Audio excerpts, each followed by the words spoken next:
सत्य कथा, पुरुषार्थ कथा, सुनो सुनो सिद्धार्थ कथा। सत्य कथा, पुरुषार्थ कथा, सुनो सुनो सिद्धार्थ कथा।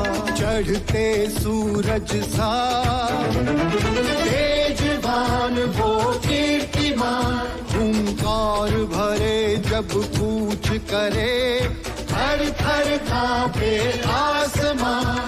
वो राजपुत्र वो शूरवीर, पर्वत को भेद दे उसके तीर, शांति का स्रोत करुणा की धार, निर्झर झरे मन से अपार। वो राजपुत्र वो शूरवीर, पर्वत को भेद दे उसके तीर, है शाक्य वंश का वो तारा, जगमग है जिससे जग सारा। सत्य कथा, पुरुषार्थ कथा, सुनो सुनो सिद्धार्थ कथा।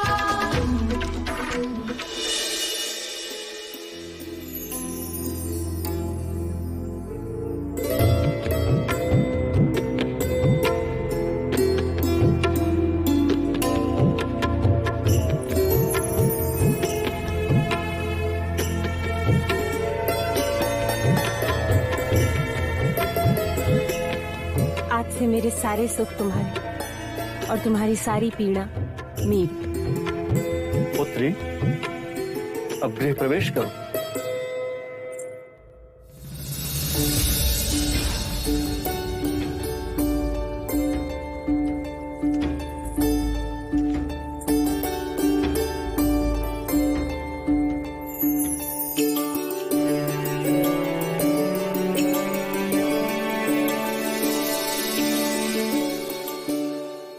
अमिता दीदी, कदाचित आप प्रथम माता हैं जो अपनी पुत्री के गृह प्रवेश को देख रही हैं। आइए।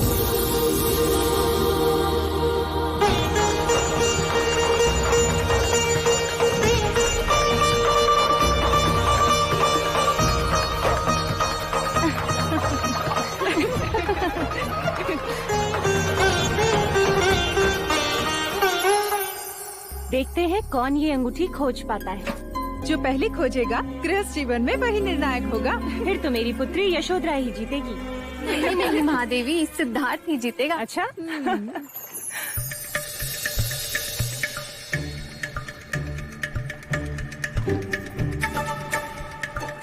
भैया मैं आपकी सहायता करूं?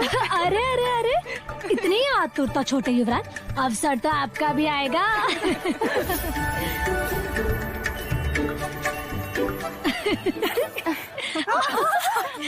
लो, मेरी पुत्री यश जीत गई।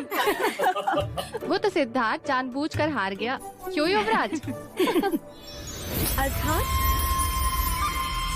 अब यशोधरा के आगे तुम्हारी नहीं चलेगी सिद्धार्थ। चलो अच्छा है, अब मैं प्रश्न पूछता रहूंगा और यशोधरा उत्तर खोजती रहेगी। यशो, तुम भी तो कुछ कहो। ना इनकी चलेगी ना मेरी चलेगी, अब हमारे बीच सिर्फ स्नेह की चलेगी।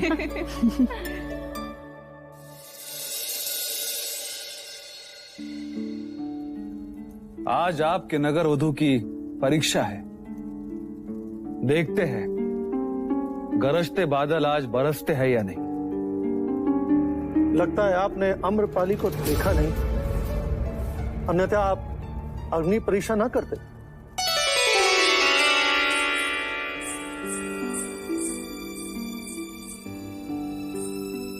युवराज, वैशाली की नगरवधु अम्रपाली की ओर से प्रणाम स्वीकारें और आपकी विवाह की खुशी में मेरी ओर से नृत्य की भेंट स्वीकारें।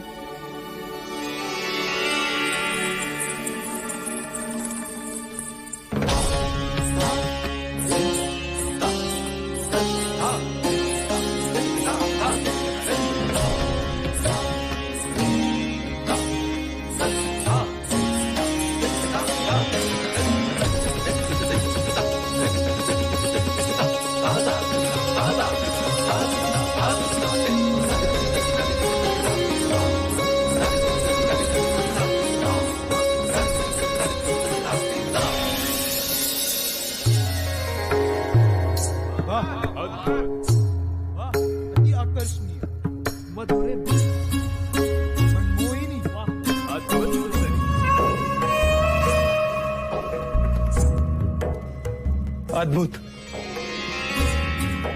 ऐसा रूप, ये तो स्वर्ग की अप्सरा है। आम्रपाली,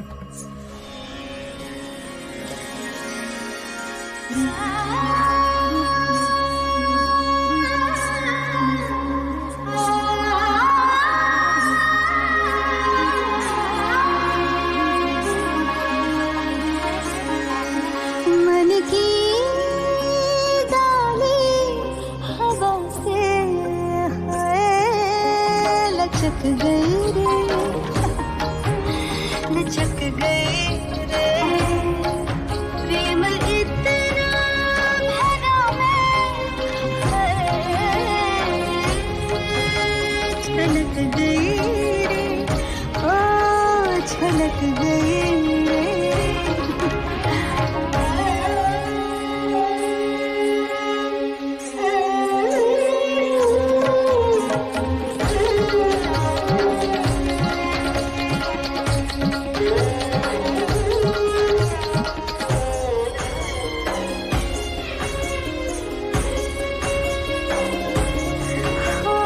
रंग और रूप की मैं हूँ मंदाकिनी,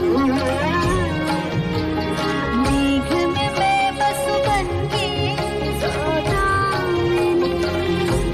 हाँ, दसों दिशाओं में शोभित है मेरी छवि, सर झुकाए मुझे चंद्रमा और रवि। देवताओं को भी जिसने मोहित किया, कामिनी आज वो क्या बहक गई रे, ओ बहक गई रे, प्रेम इतना भरा मैं, छलक गई रे, छलक गई रे।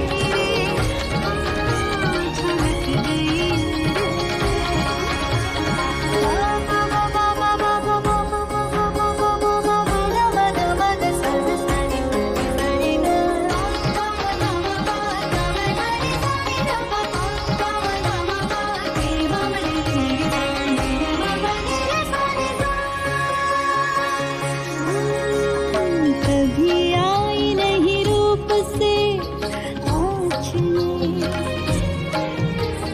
कभी देखा नहीं प्रीत का आयाचे। तन पे मेरे अब उन नैनों की छाप है,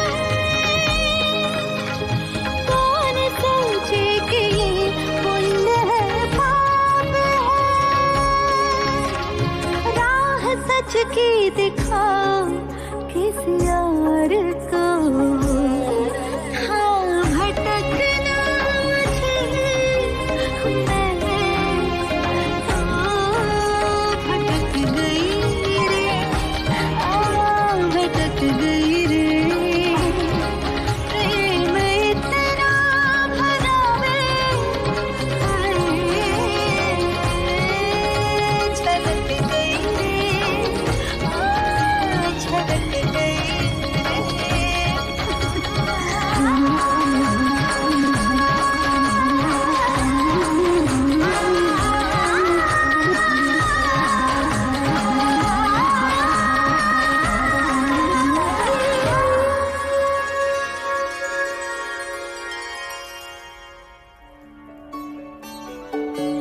वाह, अद्भुत, ऐसा नृत्य मैं नहीं देखा। वाह, इसे भेंट समझकर स्वीकार कीजिए। लावण्य अमरपाली, अपने इस अवसर पर आकर अपने नृत्य से सबका मन मोह लिया।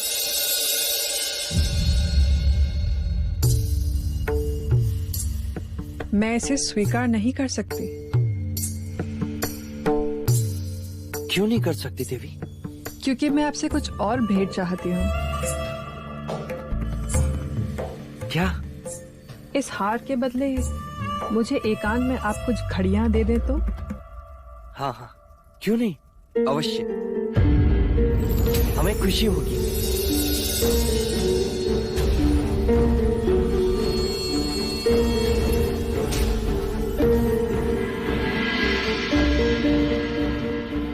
कहिए देवी, कब मिलना चाहेंगे आप? धृष्टता ना हो तो इसी वक्त एकांत में। अवश्य। लावण्य आम्रपाली से एकांत मंत्रणा की व्यवस्था की जाएगी, जहां केवल आप रहें और मैं, दूजा कोई नहीं।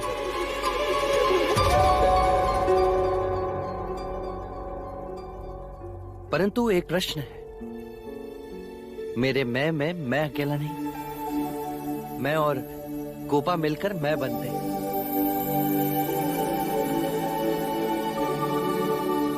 मैं इसका और ये मेरी अर्धांग है।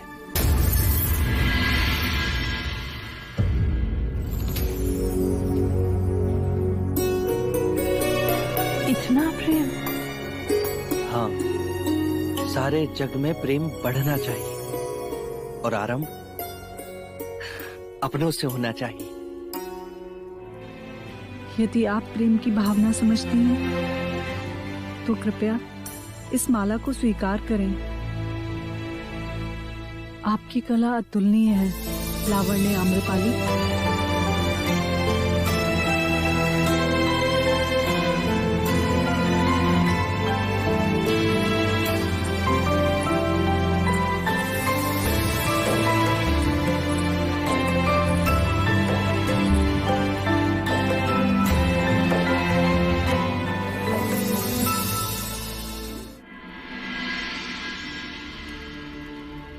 कब से देख रही हूँ, आज हमारी लावण्या का मन कहीं और ही भटक रहा है।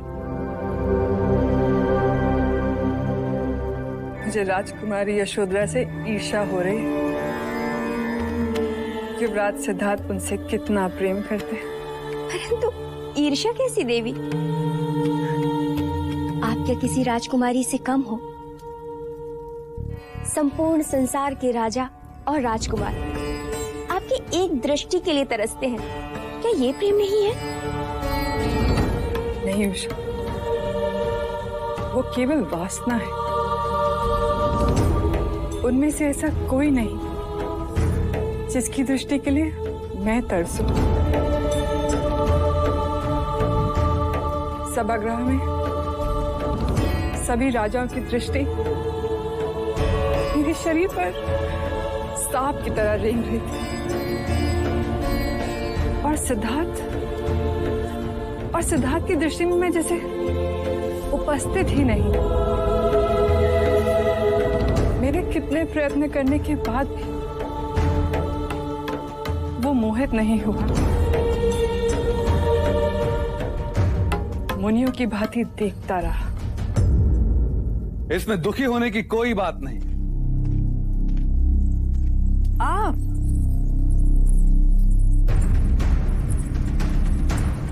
सिद्धार्थ मोहित ना हुआ तो ना सही, पर मगध नरेश बिंबिसार तुम्हारे अधीन है। अपनी जीत की घोषणा करने आया महाराज बिंबिसार? नहीं, तुम्हारे पराजय का भागीदार बनने आया हूं।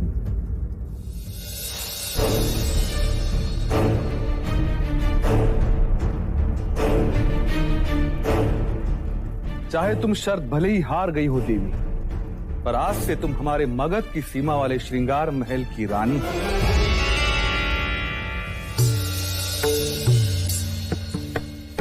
अर्थात एक और राजा मोहपाश में बन गया। और मोह के वृक्ष पर ही प्रेम के फूल खिलते हैं आम्रपाली।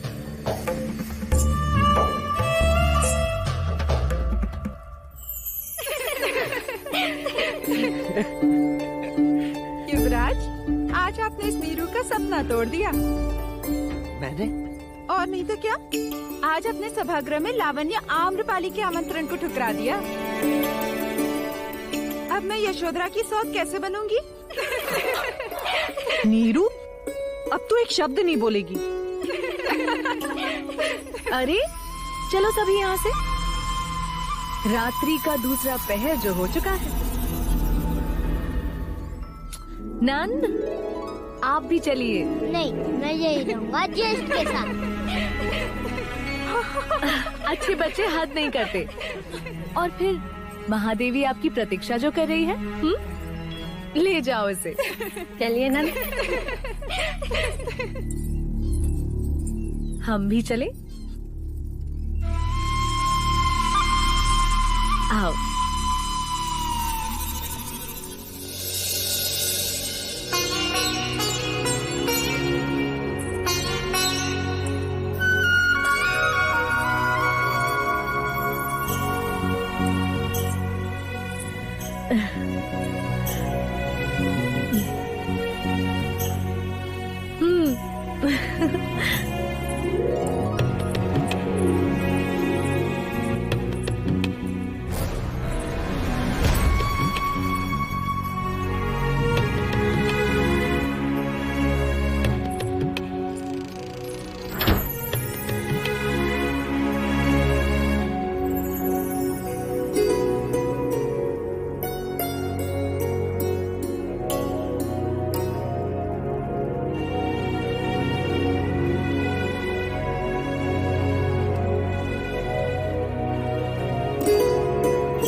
तुम्हारी सहेलियां तुमसे बहुत स्नेह करती हैं। हाँ, जितना चन्ना आपसे करता है।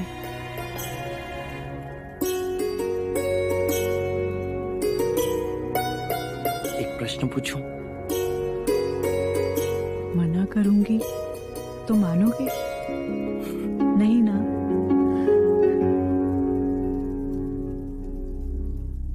तुम मुझसे विवाह करके खुश तो होना गोपा?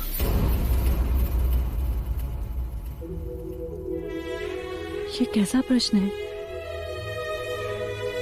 जिसके साथ रहने को हर घड़ी मन उत्सुक हो, रात दिन जिसके विचार स्वयं के बारे में भी सोचने ना दे, जहां देखो सिर्फ वही दिखाई दे, सारा राज जिससे स्नेह करता हो और वो तुमसे स्नेह करता हो, तो ऐसे मनुष्य के साथ विवाह करके कोई क्यों खुश ना होगा युवराज?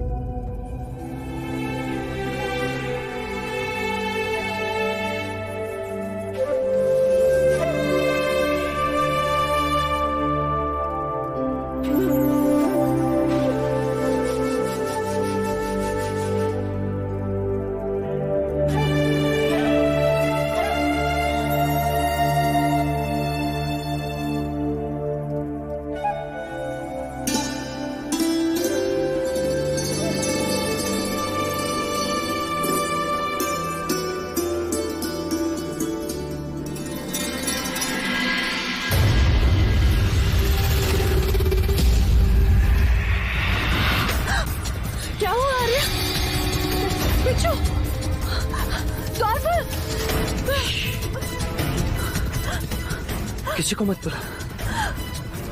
पर ये बिच्छू? इस समय इस बात का फैलना पूरे महल में कलेश फैला देगा। चन्ना यही है, मैं उसे बुला लेता हूं, वो इन्हें दूर कर देगा।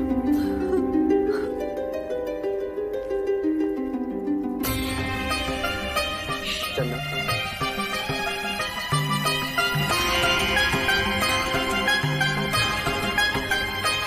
यहाँ कोई है जो विष फैला रहा है। आज सुबह वरमाला में बिच्छू निकला तो सोचा योगानुयोग होगा, पर यहाँ पर इस तरह इन बिच्छुओं को रखना, ये एक षड्यंत्र है युवराज। इस महल में कोई है जो हमारे विवाह से खुश नहीं है, कोई है जो हमें साथ नहीं देख सकता। नहीं गोपा, इस महल में हमारा कोई विरोधी नहीं, सब हमारे स्नेही हैं।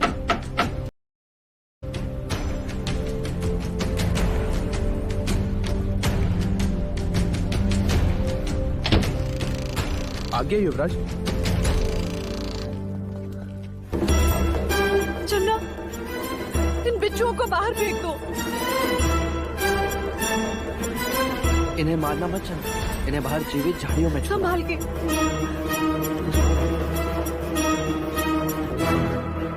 अब कोई भय नहीं। अब मैं इस खंड में नहीं रह सकती। मैं यहाँ नहीं सो सकती। लेकिन गोपा, इस समय हम जाएंगे कहाँ? यदि महल में भी कहीं गए तो सब हमसे प्रश्न करेंगे। आज्ञा हो तो मैं कुछ कहूँ? कहो चन्ना। मैंने आप दोनों के लिए कुछ सोचा था।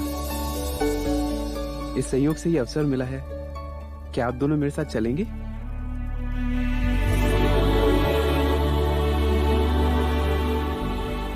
मुझे थोड़ा समय दीजिए, मैं रथ जोड़ कर आता हूँ।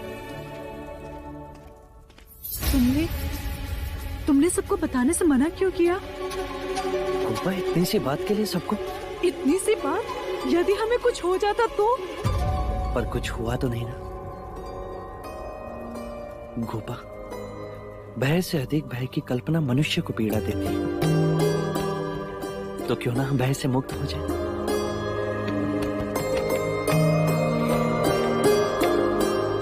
चलो हम इस महल से भाग चलते हैं।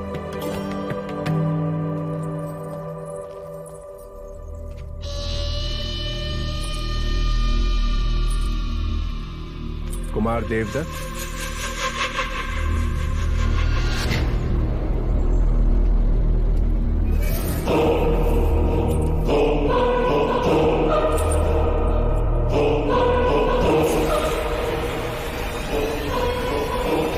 मुद्राएं उठाने से पहले मेरे प्रश्न का उत्तर दे कार्निक।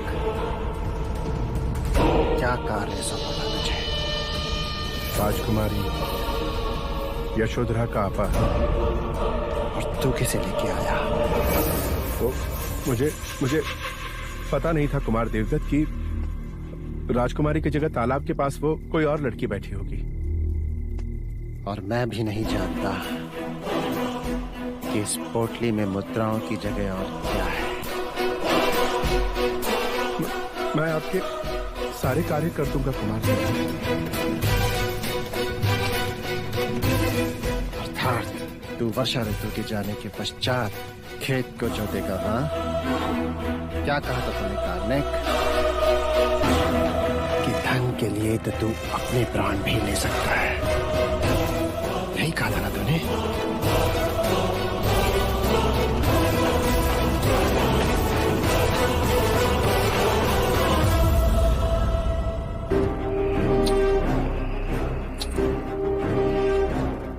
कार्निक, ये ले धन और ले ले अपने प्राण। ले कार्निक, धन और ले अपने प्राण। ले धन और अपने प्राण ले कार्निक। ले कार्निक, ले, अन्यथा मुझे लेने दे।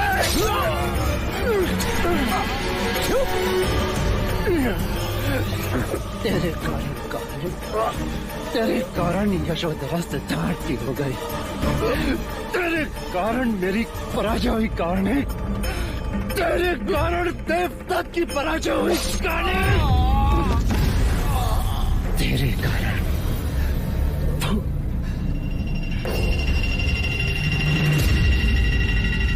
यशोधरा, यशोधरा।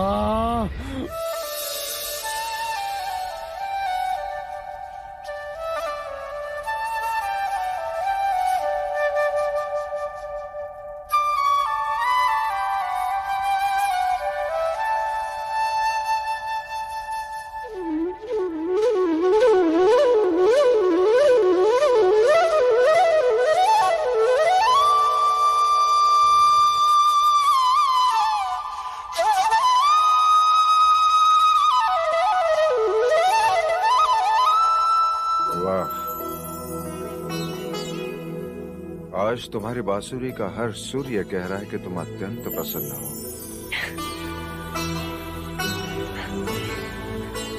और आज आप भी बहुत प्रसन्न दिखाई दे रहे हैं देव। हाँ, समय कैसे करवट बदल गया। लग रहा है कली की बात। सिद्धार्थ सो रहा था तुम्हारी गोद में और तुम बांसुरी बजा रहे। आज नंद सो रहा है और तुम। सिद्धार्थ का विवाह हो गया।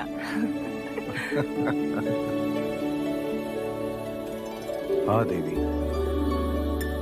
मुझे भय था कहीं हमारा तपस्वी विवाह से मुंह न फिर बैठे। परंतु मुझे गोपा पर पूर्ण विश्वास था। सत्य कह रही हो तुम। यशोधरा के रहते सिद्धार्थ वैरागी बन ही नहीं सकता।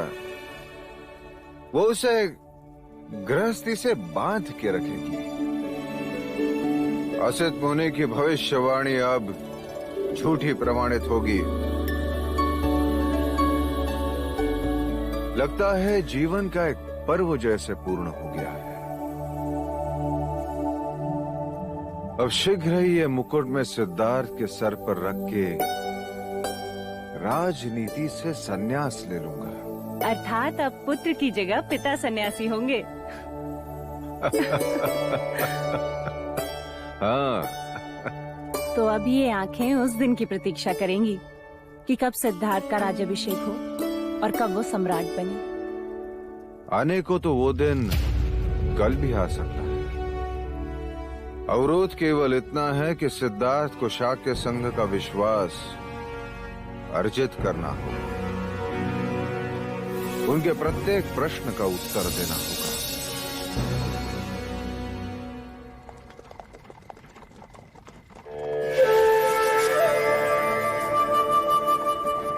हमें कहाँ ले जा रहे हो चन्ना?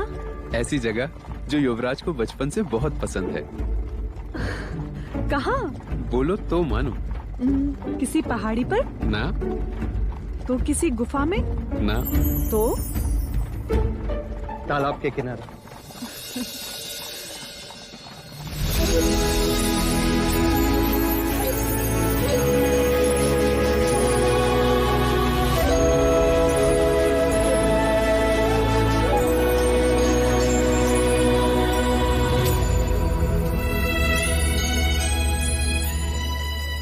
कृपया ये भेंट स्वीकार करें युवराज।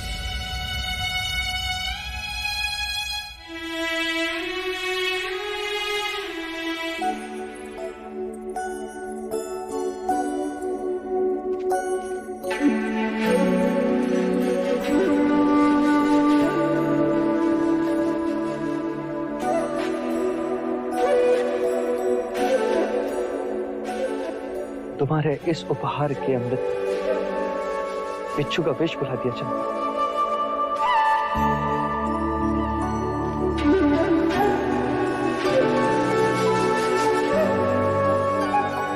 तुम्हारी ये भेंट हमें सदा याद रहेगी। अब आप विश्राम कीजिए युवराज, मैं प्रातःकाल आपको लेने आऊंगा।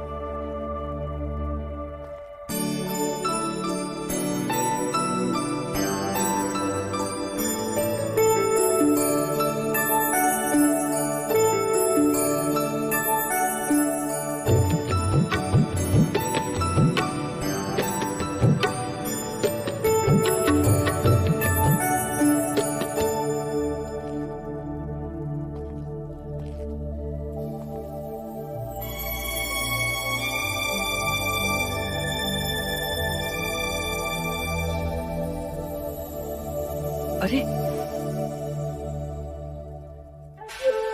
ये क्या कर रही हो गोपा? कर्तव्य निभा रही हूँ। अब तक आप मेरे मित्र थे, अब पति हो। तो क्या पति मित्र नहीं हो सकता गोपा? हो सकता है, क्यों नहीं हो सकता? यदि पति पत्नी दोनों एक दूसरे को पूर्ण रूप से जाने तो।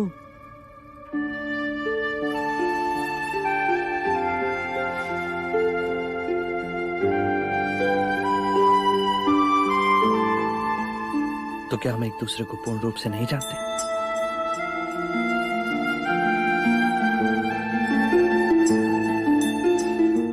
जानते हैं,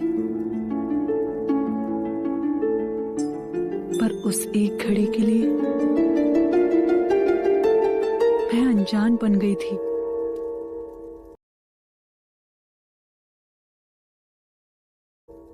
कब?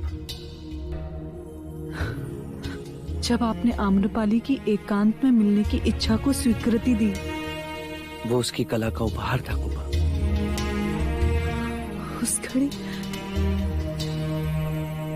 मेरा आप पर संदेह करना अशोभनीय था। वो तुम्हारे प्रेम की तीव्रता थी गोपा। पर जब आपने ये कहा कि मैं गोपा भी है, तब मैं स्वयं अपनी दृष्टि में ऊंची हो गई। आर्य, कदाचित तुम भूल गई हो कि तुमने मुझे 7 जन्मों के लिए बांध लिया है।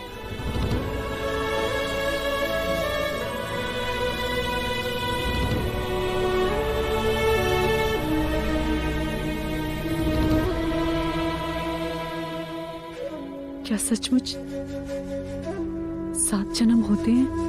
कदाचित गुणीजन तो ऐसा ही कहते हैं। उसके बाद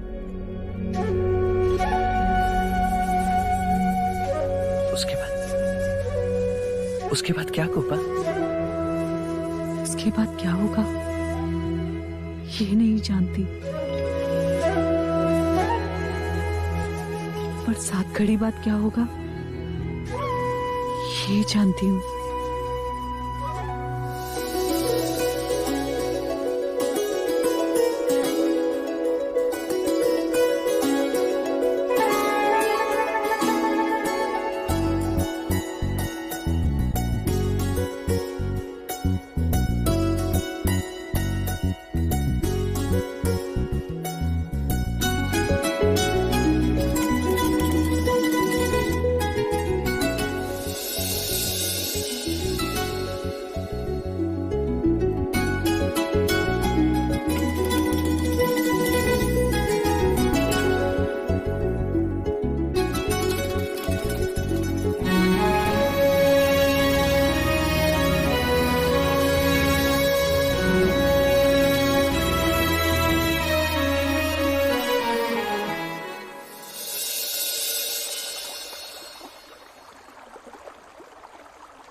अरे चन्ना, प्रणाम मजली राजा। ये रथ किसके लिए सजा रहे हैं? युवराज के लिए मजली राजा। विवाह के पश्चात देवी यशोधरा के साथ उनका नगर भ्रमण जो है। हाँ, नगर भ्रमण। तो फिर सारे नगर को उनके पराक्रम की स्मृति भी तो रहनी चाहिए। मैं समझा नहीं मजली राजा। अरे, युवराज ने अश्वमेघ के अश्व को पकड़कर कौशल नरेश को पराजित किया कि नहीं? जी। तो फिर कंठक के साथ उसी अश्वमेघ के अश्व को बांधना चाहिए या नहीं, जिससे युवराज की कीर्ति सारा शाक्य राज्य भी देखे। ये आपने खूब कहा मजली राजा। मैं शीघ्र ही अश्वमेघ का अश्व युवराज के रथ से जोड़ देता हूँ। शाक्यों के अश्व के साथ कौशल के अश्व को जोड़ प्रसन्नजीत के अपमान को जोड़ दिया है भगवान। प्रसन्नजीत का प्रसन्न रहना संभव ही नहीं।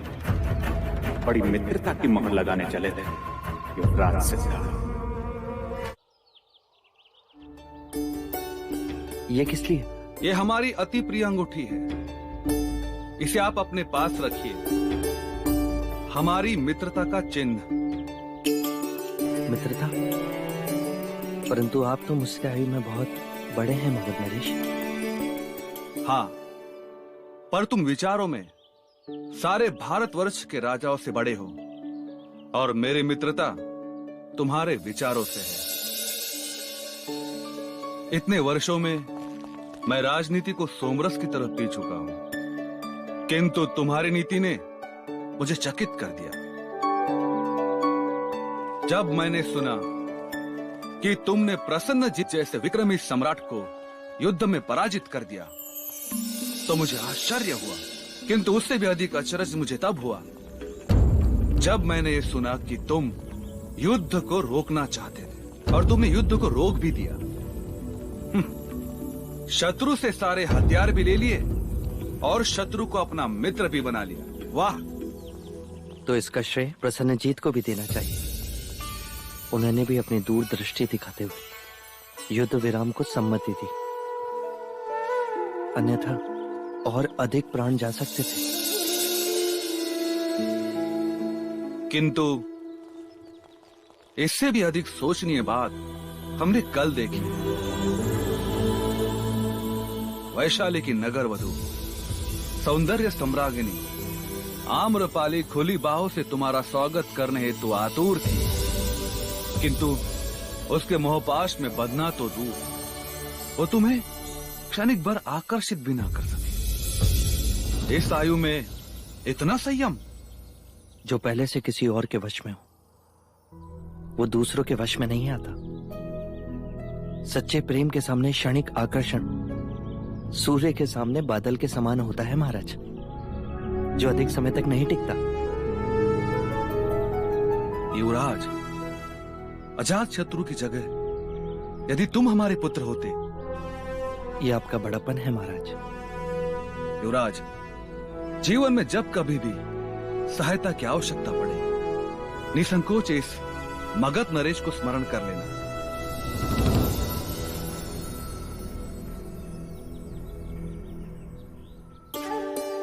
शताय शुभम।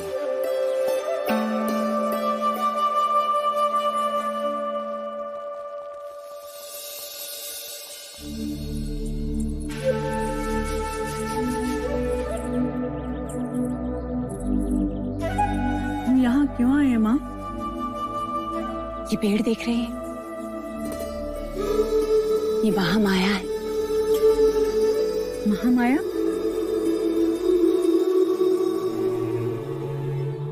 महामाया मेरी बड़ी भगिनी, तुम्हारी बड़ी बुआ, महाराज शुद्धोधन की पहली पत्नी और सिद्धार्थ की जन्मदायित्री। इसे प्रणाम करो। दीदी, ये यशोधरा है, तुम्हारे सिद्धार्थ की पत्नी।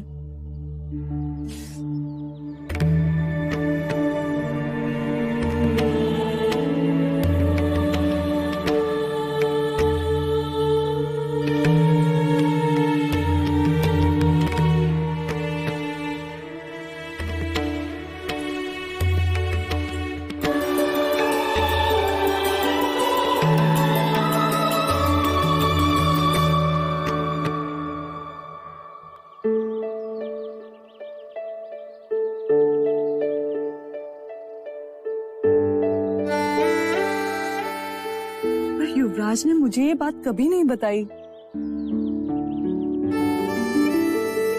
क्योंकि वो स्वयं भी ये बात नहीं जानता।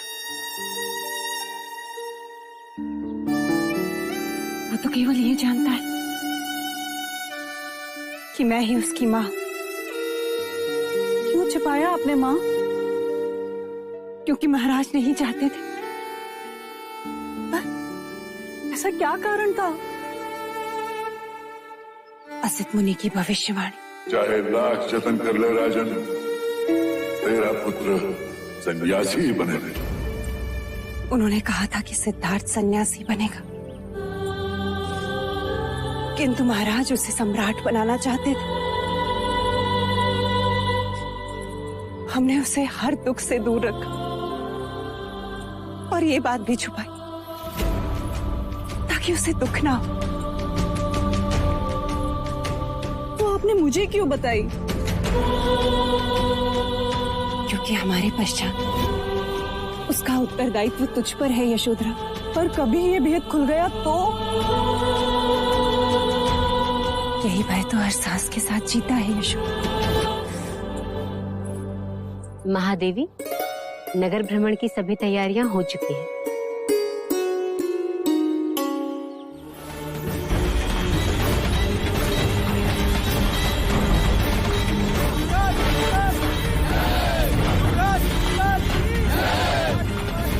अरे कौशल नरेश, आप खाली हाथ खड़े हैं?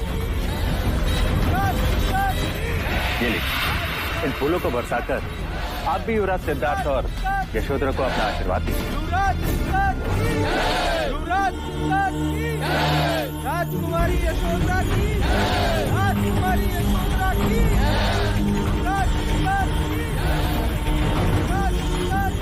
राजा द्रोणादन, लगता है युवराज कपिल वस्तु के लोगों में अति प्रिय हैं, आपसे भी अधिक।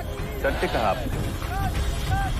लोगों में विजेता ही पूजा जाता है, पराजित को तो होना ही मिलता है।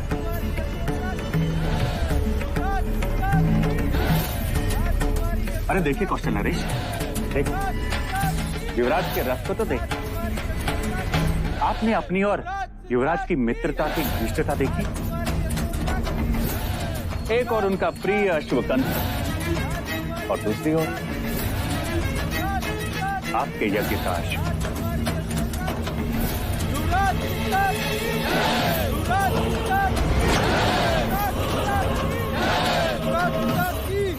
राजकुमारी यशोधरा की। और कोई आवश्यकता हो तो वरण कीजिए। प्रणाम।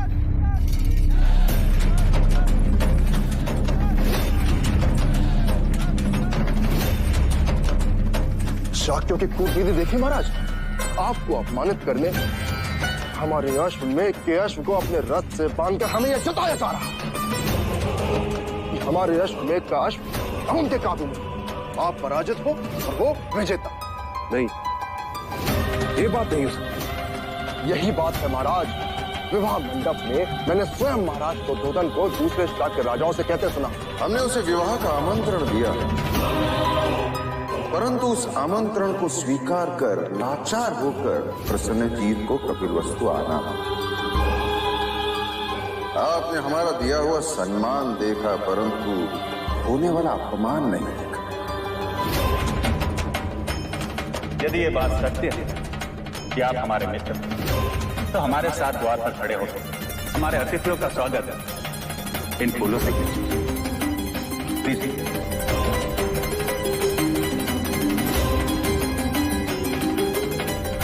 मित्रता की आड़ में इन्होंने मेरी पीठ पर वार किया है।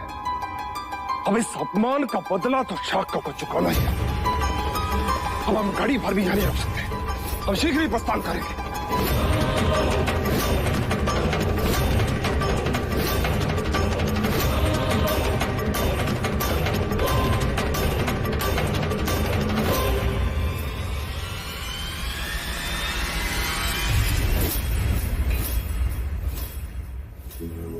सत्य कथा, पुरुषार्थ कथा, सुनो सुनो सिद्धार्थ कथा।